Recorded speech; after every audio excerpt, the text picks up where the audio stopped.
नमस्कार दोस्तों, स्वागत है आपका एमजीएस न्यूज में। आज तारीख 15 सितंबर आज बात करने वाले हैं देश भर की 25 बड़ी खबरों पर। दोस्तों, अगर आपको भी आपके राज्य की 25 बड़ी खबरें जाननी है तो वीडियो कमेंट में अपने राज्य का नाम लिख दीजिएगा। हम आपके राज्य की 25 बड़ी खबरें आप तक जरूर पहुंचाएंगे, इसलिए चैनल को सब्सक्राइब कर लीजिएगा और वीडियो को लाइक कर दीजिएगा। अब बढ़ते हैं खबरों की तरफ।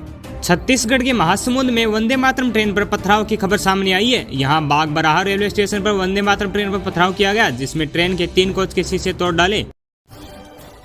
प्रधानमंत्री नरेंद्र मोदी जम्मू कश्मीर के डोडा में रैली को संबोधित किया। इस दौरान उन्होंने विपक्षी पार्टियों पर जमकर निशाना साधा। उन्होंने कहा कि परिवारवाद ने जम्मू कश्मीर को खोखला कर दिया है। हमने परिवारवादियों के इरादों को चुनौती दी। आतंकवाद अब अंतिम सांसें गिन रहा है। उत्तर प्रदेश के मुख्यमंत्री योगी आदित्यनाथ ने उपचुनाव से पहले एक बार फिर से ज्ञानवापी पर बड़ा बयान दिया। गोरखपुर में हिंदी दिवस पर आयोजित एक कार्यक्रम में उन्होंने कहा, ज्ञानवापी साक्षात विश्वनाथ ही है। उन्होंने कहा कि इसे मस्जिद कहना दुर्भाग्यपूर्ण है। भौतिकता ही अखंडता की बाधा है। ज्ञानवापी को आज लोग दूसरे शब्दों में मस्जिद कहते हैं।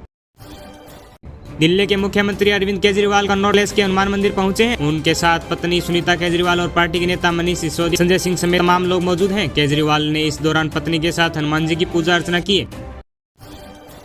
अंतरिक्ष यात्री सुनीता विलियम्स और बुच विल्मोर पिछले 3 महीने से ज्यादा समय से स्पेस में फंसे हुए हैं। इस बीच सुनीता विलियम्स और बुच विल्मोर ने अंतर्राष्ट्रीय स्पेस स्टेशन से प्रेस कॉन्फ्रेंस कर मीडिया से बातचीत की है। इस दौरान उन्होंने कई सवालों के जवाब भी दिए हैं। सुनीता विलियम्स ने कहा कि मुझे स्पेस में रहना पसंद है और यह मेरी पसंदीदा जगहों में से एक है। इस दौरान दोनों अंतरिक्ष यात्रियों ने कहा कि हमारे बोइंग के स्टारलाइन को वापस धरती पर जाते देखना हमारे लिए काफी दुख था। जम्मू में रैली के बाद पीएम मोदी कुरुक्षेत्र में एक और रैली को संबोधित करेंगे। अगले महीने होने वाले हरियाणा विधानसभा चुनाव से पहले यह उनकी पहली रैली होगी। मुख्यमंत्री नायब सिंह सैनी ने शुक्रवार को लोगों से बड़ी संख्या में रैली में शामिल होने की अपील की। उन्होंने कहा कि राज्य में तीसरी बार कमल खिलने जा रहा है, क्योंकि भाजपा सत्ता में वापसी करने जा रही है। वसंत कुंज में दिवंगत महासचिव सीताराम येचुरी के आवास पर नेता व अन्य लोग श्रद्धांजलि के लिए पहुंच रहे हैं। उनके अंतिम संस्कार के लिए तैयारी की जा रही है। सीपीआई नेता वरदा करात श्रद्धांजलि देने उनके आवास पर पहुंची। कल नई दिल्ली के आईएमएस में उनका निधन हुआ। केंद्रीय गृह मंत्री अमित शाह ने हिंदी दिवस के अवसर पर राष्ट्र को संबोधित करते हुए कहा, आप हिंदी के आंदोलन को ध्यान से देखेंगे तो राजगोपालाचारी हो, महात्मा गांधी हो, नेताजी सुभाष चंद्र बोस हो, लाला लाजपत राय हो, सरदार वल्लभ भाई पटेल हो, या सभी गैर हिंदी भाषा क्षेत्र से आते थे। पीएम मोदी ने नई शिक्षा नीति को महत्वपूर्ण स्थान देकर स्थानीय भाषाओं को और हिंदी को एक नया जीवन देने का काम किया है। हिंदी ही हमारी सब भाषाओं को जोड़ने का काम करती है। हरियाणा चुनाव के लिए नामांकन दाखिल करने का काम 12 सितंबर को खत्म हो गया। राज्य की 90 विधानसभा सीटों पर कुल 1315 उम्मीदवारों ने नॉमिनेशन फाइल किए हैं। शुक्रवार को इन नामांकन की जांच की गई। अब 16 सितंबर तक नाम वापस लिए जा सकेंगे। राज्य में 5 अक्टूबर को वोटिंग होगी और 8 अक्टूबर को रिजल्ट आएगा। दिल्ली के मुख्यमंत्री अरविंद केजरीवाल शुक्रवार शाम जमानत पर जेल से बाहर आ गए। जेल से बाहर आने पर केजरीवाल ने कहा कि यह साजिश पर सत्य की जीत है। जेल में डाल के ये लोग मेरा हौसला तोड़ना चाहते थे, लेकिन मेरा हौसला 100 गुना और बढ़ गया। इसके बाद सीएम केजरीवाल दिल्ली की सड़कों पर रोड शो करते हुए सीएम आवास पहुंचे। घर पर सीएम केजरीवाल का बेहद खास तरीके से स्वागत किया गया। सुप्रीम कोर्ट ने ताजमहल सहित कई ऐतिहासिक स्मारकों को विश्वसनीय विरासत घोषित करने की मांग वाली याचिका को खारिज कर दिया। जस्टिस अभय और जस्टिस ऑगस्टिन की बेंच ने याचिका को खारिज करते हुए कहा कि किसी एक शहर को विश्व विरासत स्थल कैसे घोषित किया जा सकता है।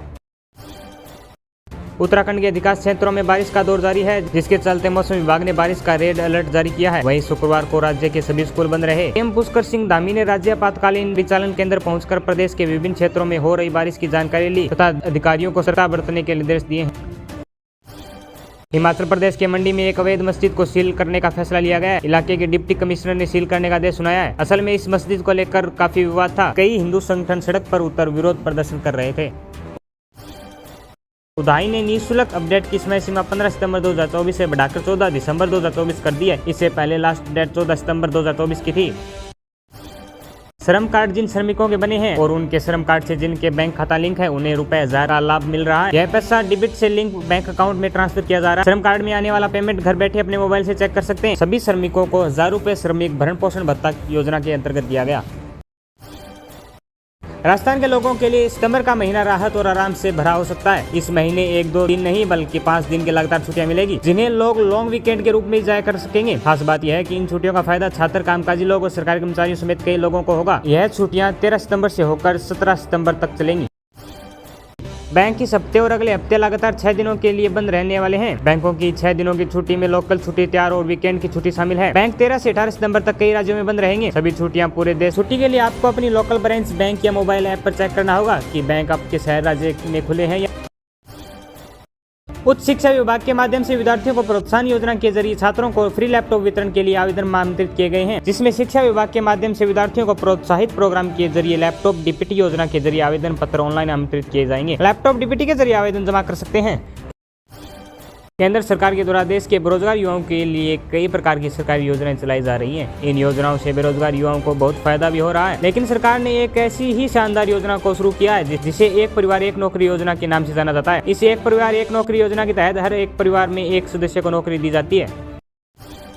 राजस्थान में भर्तियों का इंतजार कर रहे युवाओं के लिए अच्छी खबर आई है। आने वाले दिनों में राज्य में बड़ी संख्या में भर्तियां निकाली जाएंगी। इसकी घोषणा राजस्थान सरकार के जलदाय मंत्री कन्हैया लाल चौधरी ने की। कुचामन सिटी में मीडिया से बात करते हुए उन्होंने कहा कि जल्द ही राजस्थान में 25,000 भर्तियों के लिए नोटिफिकेशन जारी किए जाएंगे। जलदाय विभाग ने 25,000 भर्तियों को भरने के लिए सभी तैयारियां पूरी कर ली हैं।